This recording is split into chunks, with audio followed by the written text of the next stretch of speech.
Hello, with me for our second episode, I have a paramedic at QAS, a former Army medic, a close friend, and former colleague. Newy and I met almost 10 years ago on our medics course in the Army. Trying to meet up once or twice a year, pandemic permitting, we have become close mates and share an amazing mutual circle of friends. Just wanted to say, first and foremost, thank you, Newy, for your time, and really appreciate you coming on and sharing some of your experiences with us. Oh, no, man. Thank you for having me on. I'm humbled to be here, and yeah, hopefully you can shed some insights. Yeah, no, it's going to be really awesome to get a bit of a snapshot into what you deal with day to day and have done. So, so starting and let's start on what I can only assume was your first experience in the health world with the army as a medic. Just wanted to know what was the reason behind joining the army and why you chose to join as a medic. Um, yeah, honestly, there isn't really that cool of a story. When I joined the army, I wasn't aware of any family links. I discovered some later on, but there was no real military history in my family, or not anything that I was exposed to a lot as a child. And then, sort of after high school, I was sort of floating around and not really doing too much, not achieving too much, and I was sort of looking for something. Uni wasn't really doing it for me. Tried a few other things, and I just couldn't find anywhere where I felt like I fit in, or whether I was, you know, achieving something. And one day I was driving past and saw an ad a for defence jobs, and signed up for a U session that day. And a few short months later, I had my U session and my interview, and I was joined up. I initially wanted to be I initially didn't really know what I wanted to do. I went into the first couple of sessions with an open mind and did the aptitude test, and the recruiter sort of pushed me towards a general service officer.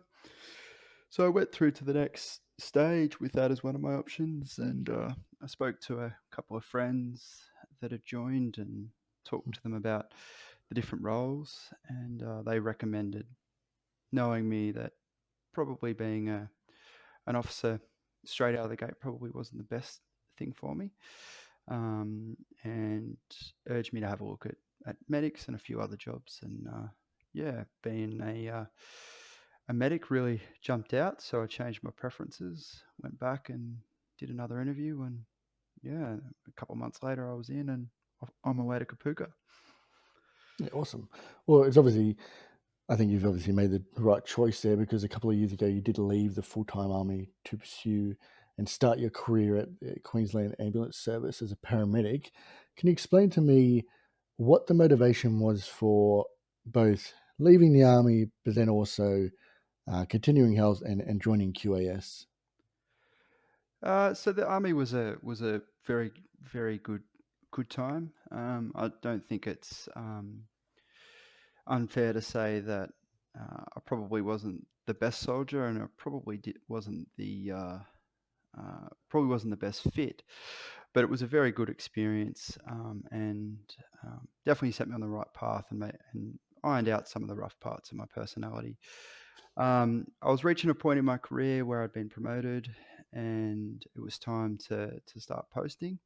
And I had a young family, and my partner was starting a small business, so we were pretty inflexible with location, and uh, that means that your career is going to come to an end once you've sort of reached that part of your life, and you're starting to put down some roots. It's just the reality of military service, as they ask you to move around a lot. So that's where I was at. Um, so I was looking at paths out, and being a civilian paramedic was a pretty natural next step for me. Uh, Clinically, it developed my progression. It was the next step in my clinical progression. In that it was going to give me the exposure and experiences to ground some of my knowledge, and um, I wasn't going to get that, and then in my next posting in the army. So all the stars aligned, and I applied for QAS. It was a long long process. It took me 2 years to get in. And then once I think I left before I started with QAS, and then did a few things, did some civilian nursing Mhm. and some training. Uh, and yeah, and then got the job with QAS and did my QAS training, and 18 months later, here I am. If I remember correctly, were they trying to send you to Darwin? No, they were trying to send me to Oki, That's way worse. full track medic at the health Should centre. have gone to Darwin. But Darwin, no, I fucking loved it back to back. Star was the best. But anyways, we'll move on. So I can appreciate that life as a paramedic is not easy and would be immensely challenging in so many ways. I only got a snapshot through training at Emmons, Victoria, and then did a few weeks here and there up at St. John's. St. John's? Yeah, I think it's St. John's in Darwin. Yeah, Yeah. St. John's Estate um, Ambulance Service. And like I said, I only did a few weeks here and there, and it was quite taxing. But how do you deal with all that stress, fatigue, and trauma they experience on the road? That's a good question. I don't have all the answers, if I'm being honest. I haven't quite figured it all out myself. Um, but guess the best way to start to answer this question is I'll share a short story of something that happened to me Mhm. 12 months ago, and sort of what I've learnt um, throughout that process. Um, and essentially, what I went to was a 12-year-old who had some underlying medical conditions, who went into cardiac arrest um, at in a very public place. And for those that aren't medically trained, a cardiac arrest is when our heart um, is not able to pump enough blood around to keep us alive. So a very stressful scene. There are a lot of families, a lot of children and stuff around. And obviously a small child, which is something that for most people is a very stressful thing to deal with. Sick children, um, uh, most people, that brings out a lot of anxiety. Um, but what really stuck out about this job is there's a phenomenon sometimes when you're doing CPR on people. If it's really high quality compressions, you can provide enough blood flow to their brain, and they'll become alert. This little boy I was trying to ventilate, trying to breathe for him, and he was looking at me and trying to talk to me. And I can't really put into words how creepy that is. We don't really know how aware they are. We know that most people don't remember it, but it's unknown how aware they are of what's happening. But it is very, very confronting and something that's definitely very creepy. Um, so after that, sort of that was the first job of the shift. So job one of a 12-hour shift.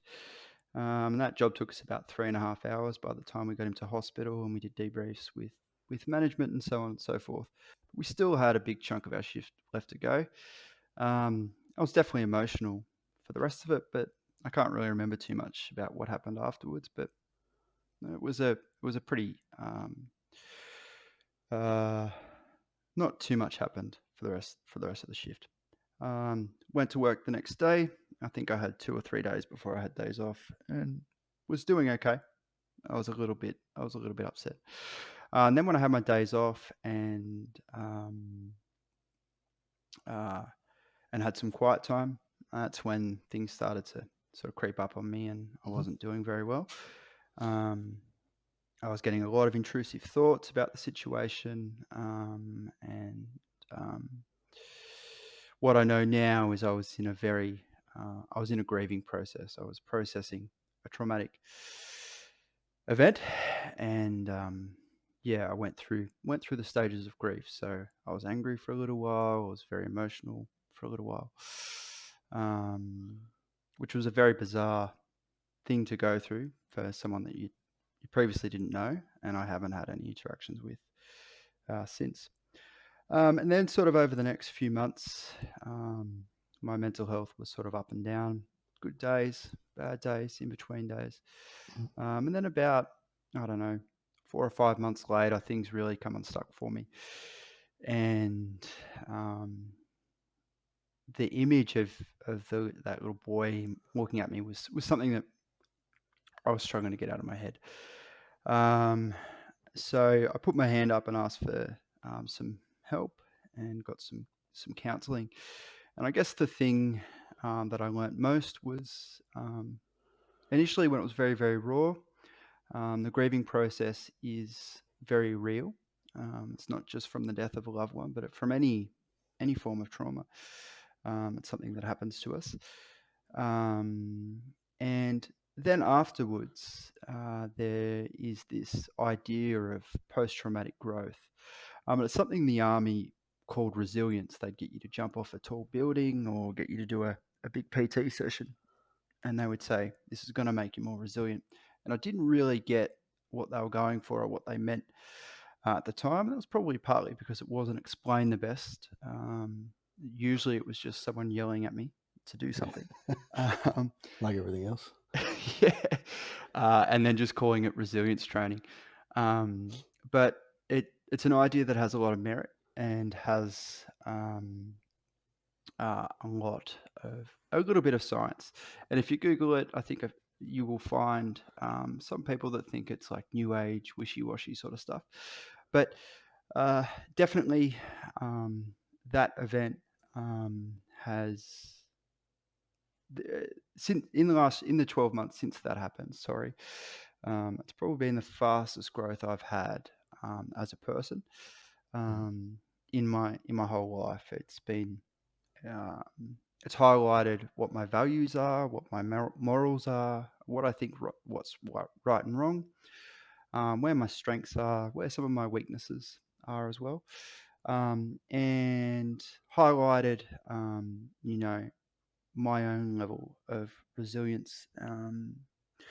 So I guess what I learnt from that was that fatigue. If I was tired, a long shift, I definitely and I, get a thought about that day, I don't deal with it as well as when I'm well rested. So some of the things I've learnt um, is to look after yourself physically and mentally. Make sure that you take the time to be active.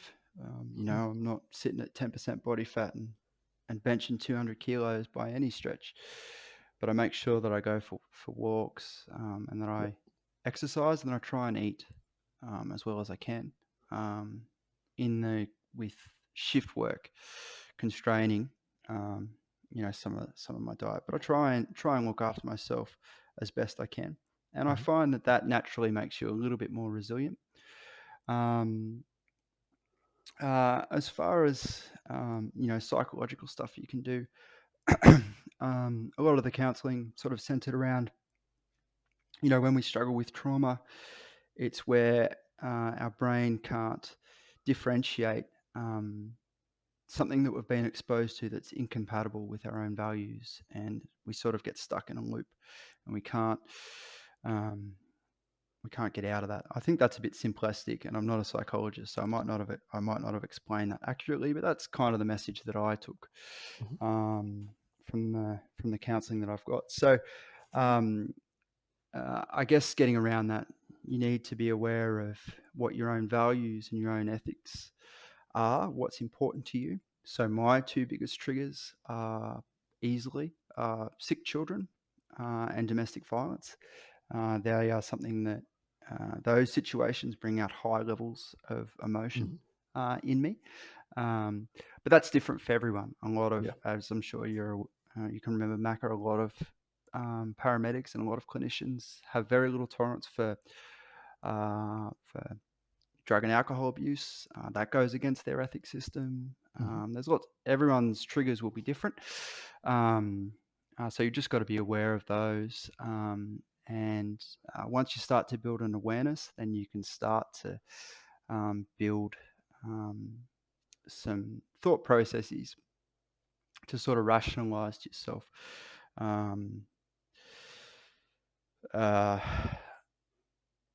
rationalize what happened in that situation, so you're not stuck in that loop of why did this happen? It's so unfair, Yeah.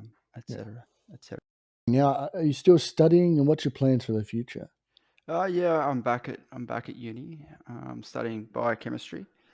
Um, I've sort of done a lot of years as a medic, and not quite as long as a paramedic, but long enough to know what it's like being a clinician. And I Hmm. know that while I enjoy it and it's a very rewarding career, it's time for me to get off the tools, so to speak, and move on to the next thing. And I think sitting in a lab and learning about something is something that's very, very appealing. And I'm in my first semester, and yeah, I'm loving it. It's been great.